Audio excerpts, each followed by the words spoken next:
Je m'appelle Juliette Beaumont. J'ai 34 ans, je suis veuve, maman, et le genre de femme que ma famille a toujours qualifié de « solide » parce qu'ils savaient que je porterais les fardeaux qu'ils préféraient ignorer. Le samedi 2 mai 2026, ma jeune sœur, Chloé, est entrée dans la cuisine de ma mère avec un sac de courses vide, l'a posé sur le plan de travail en marbre et a esquissé un sourire. Oups, a-t-elle lâché. J'ai oublié Éléonore au centre commercial de Vélizy 2. Elle faisait encore son caprice. Éléonore était ma fille de 5 ans.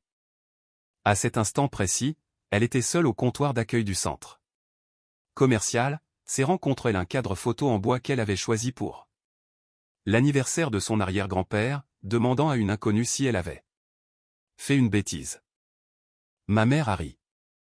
Pas un rire nerveux, pas un rire sous le choc, mais un rire satisfait. Puis elle a dit, tant mieux. Cette gamine monopolise l'affection de ton grand-père depuis bien trop longtemps. Peut-être qu'elle apprendra enfin qu'elle n'est pas le centre de cette famille. Je n'ai pas crié. Je n'ai rien cassé. J'ai rincé ma tasse de café, séché mes mains, je suis allé dans les toilettes, j'ai verrouillé la porte et j'ai passé un seul coup de fil. 30 minutes plus tard, ma mère et ma sœur entendaient la voix d'une femme décédée dans ce salon. Ma grand-mère nous avait quittés il y a 20 mois. Mais elle avait tout préparé pour ce jour précis. Avant de continuer, si cette histoire résonne en vous, merci de liker, de vous abonner et de me dire en commentaire d'où vous regardez cette vidéo. Maintenant, laissez-moi vous ramener là où tout a vraiment commencé. Ma grand-mère s'appelait Béatrice Holloway. Elle était la seule personne de ma famille à voir les choses avec lucidité et à les exprimer avec calme. Ma mère, Diane Carrington, m'avait toujours traité comme la fille fiable et Chloé comme la fragile. Quand Chloé a cassé le vase de ma grand-mère à 3 ans, ma mère m'a blâmé de ne pas l'avoir surveillée. J'en avais 5. Quand Chloé a coupé 10 cm de mes cheveux pendant que je dormais, ma mère a dit que ça repousserait.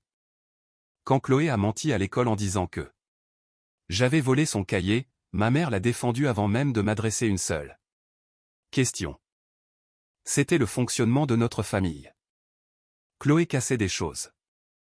Ma mère trouvait des excuses. Moi, je nettoyais les dégâts. Mon père, Philippe, faisait ce qu'il faisait toujours. Il sortait, bricolait quelque chose dans le jardin ou s'asseyait sur la terrasse jusqu'à ce que l'orage passe. Il n'était pas cruel. Il était absent, de la manière la plus silencieuse qui soit. Puis mon mari, Reed, est mort en mars 2022. Un 4x4 a grillé un feu rouge alors qu'il rentrait du travail à vélo. Éléonore avait 1 an et demi. Au funérarium, ma mère est restée 22 minutes parce que Chloé était bouleversée par une rupture amoureuse. Ma grand-mère, elle, est restée 4 jours. Elle préparait des œufs à la coque. Elle me regardait manger. Elle pliait les minuscules robes de ma fille et ne m'a jamais dit d'être forte. C'était là toute la différence entre l'amour et la performance. En août 2024, ma grand-mère est décédée d'un cancer du sein. Après ses obsèques, ma mère a commencé à dire aux proches que mon grand-père, Edmond, perdait la tête. Chloé a commencé à débarquer à sa maison de campagne, au bord du lac d'Annecy, sans prévenir. Mon grand-père ne disait rien, mais il a changé d'avocat. Je ne le savais pas encore. Pendant les derniers mois de ma grand-mère, Éléonore et moi lui rendions visite chaque dimanche. Éléonore s'asseyait au bord du lit, massait ses mains froides avec de la crème à la lavande et lui lisait des histoires à haute voix. Un jour, ma grand-mère a chuchoté à Éléonore, les yeux de papy fonctionnent mieux quand tu t'assieds sur son côté gauche. Tu t'en souviendras. Éléonore s'en est souvenue. Après le décès de ma grand-mère, Éléonore s'asseyait toujours à la gauche de mon grand-père pendant le dîner. Il pleurait dans sa serviette, et personne ne Demandait pourquoi. Puis, en décembre 2025, mon grand-père a fait une chute dans son garage. Éléonore avait 5 ans. Elle n'a pas paniqué. Elle a appuyé sur le bouton d'urgence de sa montre GPS et a dit au service de secours, « Papy est tombé. Je m'appelle Éléonore, j'ai 5 ans. La montre sait où je suis. » Les pompiers sont arrivés en 11 minutes. Mon grand-père m'a dit plus tard. Éléonore m'a sauvé la vie. Le soir du réveillon de Noël, il a levé son verre. Et a dit, à mon arrière-petite-fille préférée. Elle a les mains de ma femme. Chloé a entendu. Ma mère a entendu. Aucune des deux n'a oublié. 5 mois plus tard, ma mère nous a invités à déjeuner. J'aurais dû refuser, mais mon père était là, et une part minuscule et stupide de moi espérait encore qu'il puisse me choisir un jour. Éléonore portait une robe à motif marguerite et des petites chaussures vernies. Elle avait 15 € dans un petit sac en toile pour acheter un cadeau d'anniversaire à papy. À 10h15, Chloé lui a souri. Éléonore, tu veux venir avec moi au centre commercial pour choisir le cadeau de papy? Éléonore m'a regardé. Elle n'a pas dit oui. Elle n'a pas dit non. J'aurais dû protéger ce silence. Au lieu de cela, j'ai dit, soyez rentrés pour midi. Chloé a répondu, évidemment. À 11h35, j'ai vérifié la montre GPS d'Éléonore. Elle était toujours au centre commercial. J'ai envoyé un SMS à Chloé. Tout va bien? Elle a répondu, on cherche encore. Elle est difficile. Lol. À 12h38, Chloé est revenue seule. Un sac vide. Un sourire en coin. Une phrase qui a brisé ma vie en deux, oups, j'ai oublié Éléonore au centre commercial. Ma mère a ri et a répété ce qu'elle pensait depuis des mois. Qu'Éléonore devait apprendre qu'elle n'était pas le centre de la famille. Mon père a posé le couteau avec lequel il préparait un sandwich et est sorti sur la terrasse. Il ne nous a pas défendus. Il ne m'a même pas regardé. Il a juste disparu, comme d'habitude. Je suis allé dans les toilettes et j'ai appelé le service client du magasin.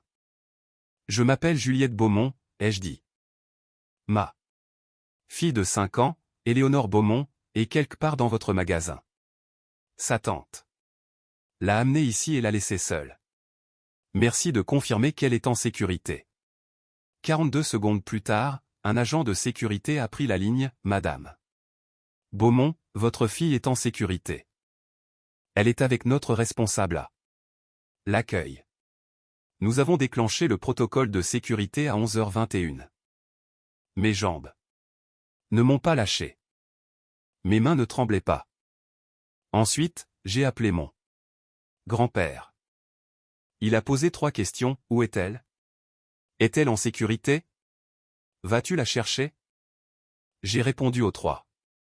Puis il a dit, Maître Valtier s'en occupe. Va la chercher. Puis viens me voir.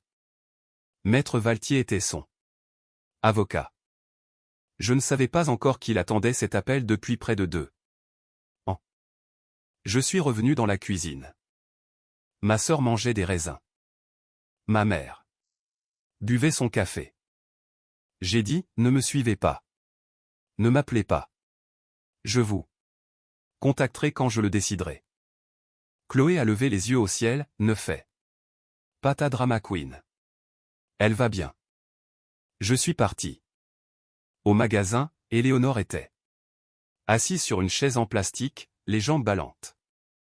Elle tenait le cadre photo en bois à 2 mains. Quand elle m'a vu, elle s'est levée lentement. Elle a enfoui son visage contre mon ventre. J'ai attendu comme tante Chloé a dit. A-t-elle chuchoté? C'était ça le jeu? Je me suis agenouillé sur le sol du magasin et j'ai pris son visage dans mes mains.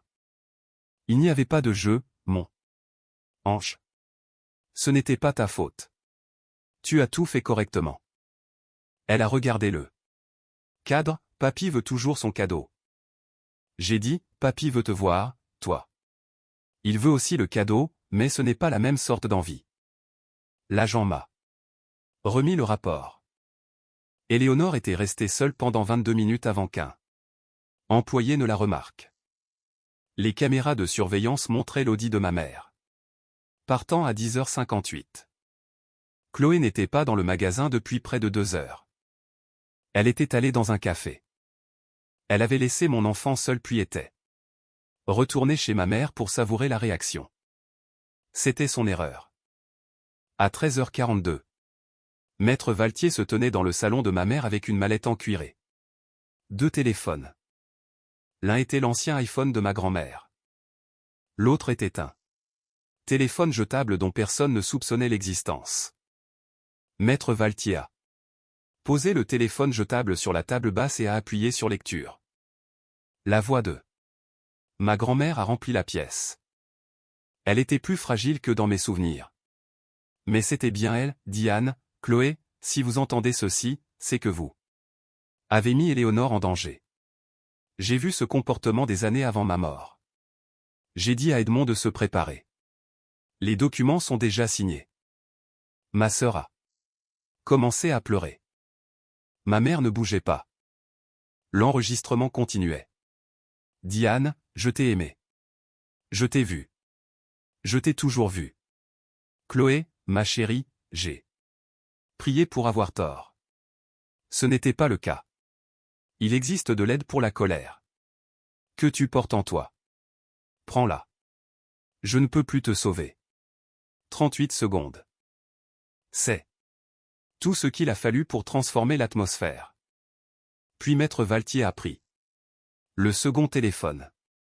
Il y a un autre enregistrement. Madame Holloway a été très précise sur l'ordre. Il a appuyé sur lecture. Cette fois, l'audio était plus vieux. Juin 2022, 3 mois après la mort de Reed, c'était la voix de Chloé, s'il arrive quelque chose à Juliette ou, Dieu m'en garde, à Éléonore. Maman et moi hériterions d'une vraie part de tout ça. Pour l'instant, cette gamine n'est qu'un problème entre nous et ce qui nous appartient. Ma sœur a cessé de pleurer en s'entendant parler.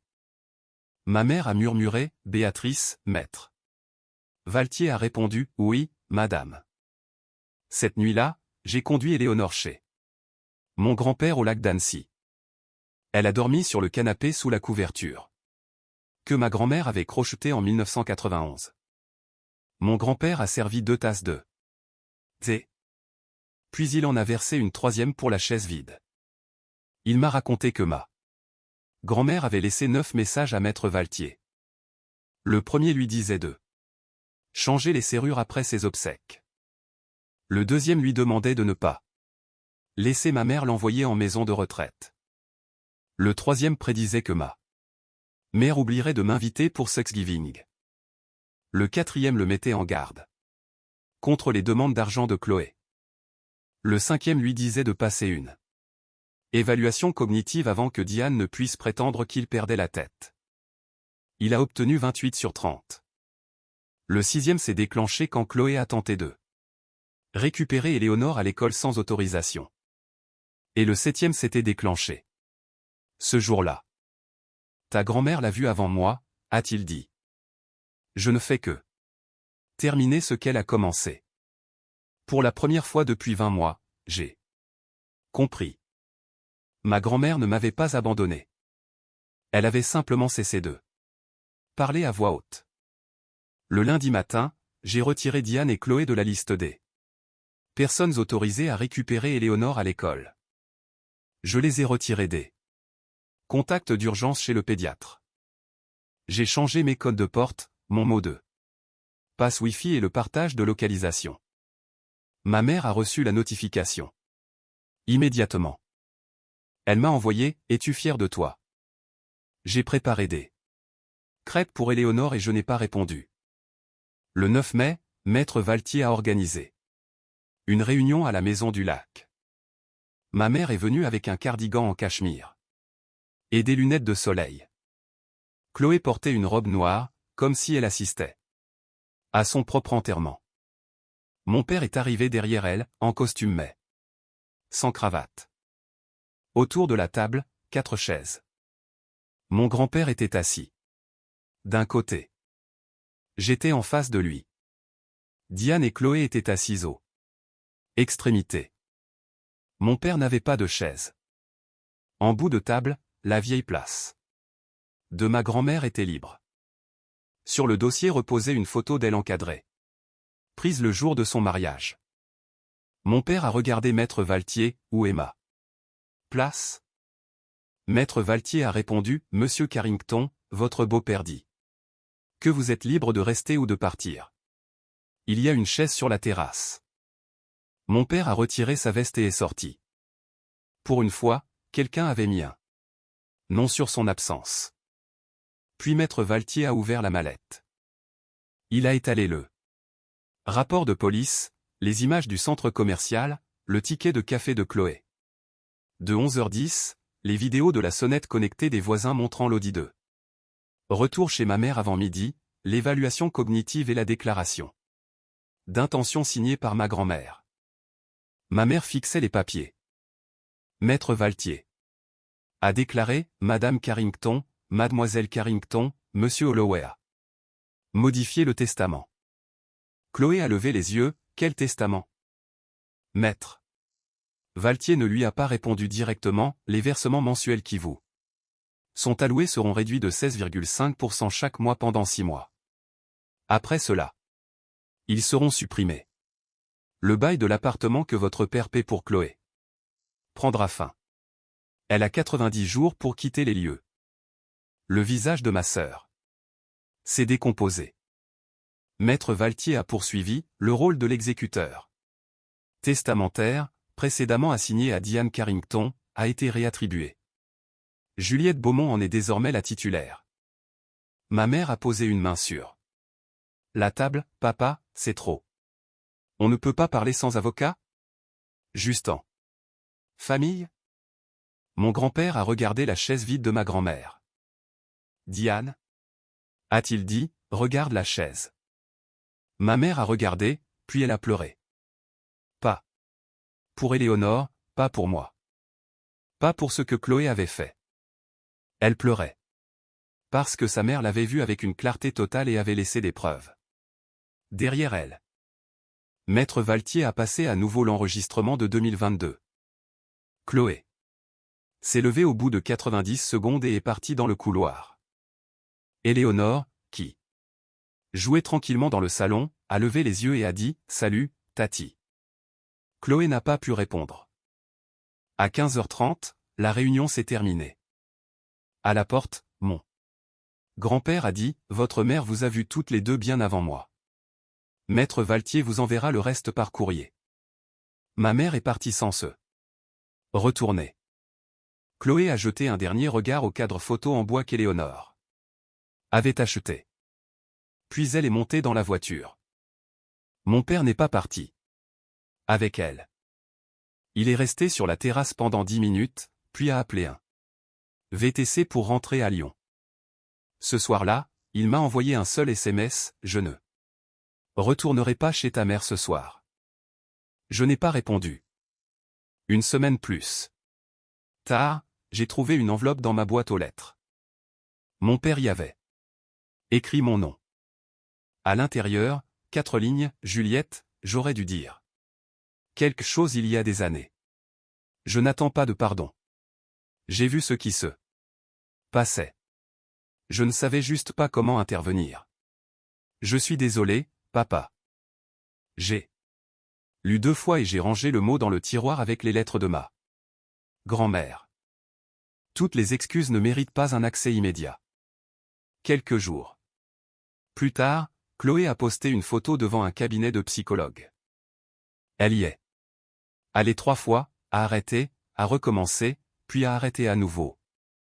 Ce n'était plus ma responsabilité. Ma mère a appelé une fois pour dire « Ton père a planté un magnolia sans me demander. » J'ai répondu « J'espère qu'il grandira. » Puis j'ai raccroché. Le 24 mai, Éléonore et moi sommes allés chez mon grand-père pour le petit déjeuner. Elle a apporté un dessin de 3 personnes se tenant la main, papy, maman et moi. Mon père est arrivé en VTC avec une boîte de viennoiserie. Personne ne l'avait invité. Mon grand-père a levé son mug, Philippe. Mon père a répondu, Edmond. Puis il s'est assis. Tranquillement. À l'intérieur, Éléonore a posé le dessin à côté du cadre photo. En bois sur l'étagère. Juste à côté, il y avait un pot de crème pour les mains. La lavande, celle-là même qu'elle massait sur les mains de ma grand-mère. Mon grand-père a regardé l'étagère pendant un long moment. Puis il a dit, ta grand-mère aimerait ça. Et je l'ai cru. Je m'appelle Juliette Beaumont. C'est ce jour-là que j'ai appris que la famille n'est pas constituée de ceux qui exigent votre silence. La famille, ce sont ceux qui préparent votre protection. Avant même que vous sachiez que vous en avez besoin. Ma grand-mère était morte. Depuis 20 mois, mais elle était toujours là.